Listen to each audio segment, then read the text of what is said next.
The Western Conference, also known as literal playoff seeding hell, is finally over, with the Dallas Mavericks and Sacramento Kings sliding in at the 9-10 play-in spots. So let's talk about it.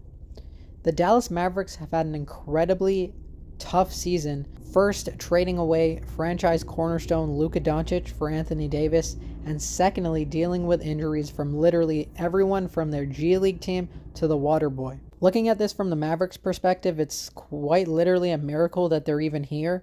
Anthony Davis is healthy, Kyrie Irving is down, but you still got most of your pieces here, and a lot of people didn't really expect them to even be here for that 10 spot and even have a chance at the postseason. So I think from that perspective, this is somewhat of a success for the Mavericks so far.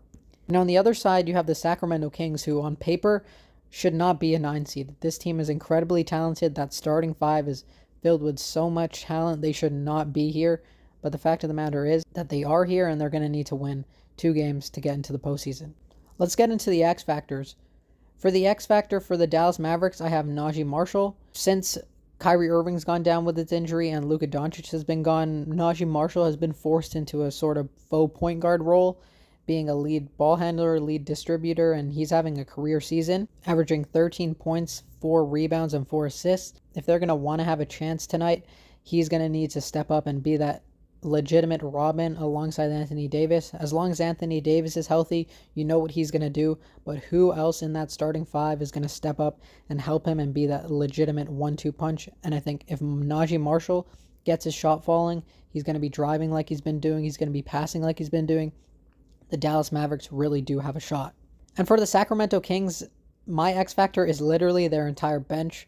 I think with the amount of power they have in that starting 5, you're going to need someone off that bench to at least give some of what the starting 5 provides when your stars are sitting on the bench. No one on that bench averages more than 9 points a game. Jonas Valanciunas, one of the premier backup centers now that he's not starting. Devin Carter, Trey Lyles, Keon Ellis, all those guys need to step up and prove that this isn't just a team that's only reliant on their starting 5. This is a team that has depth, has people who can make shots, who aren't household names. Keon Ellis, Devin Carter, those are 2 guys I'm looking for who can provide something big. And Trey Lyles, you're a veteran.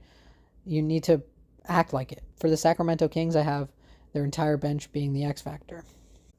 With that being said, I do have the Sacramento Kings winning this one. I think for the Mavericks, missing a key piece in Kyrie Irving, it's going to be a tall task for them to come into Sacramento and scrape out a win. The Kings are going to feed off that energy. The arena is going to be bumping.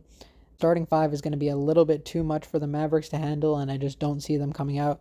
As much as I want the Mavericks to win, I want them to continue their season. I want this Mavericks fan base to have something to cheer about after this horrific season, but I just think the Kings provide a little bit too much of an all-around game.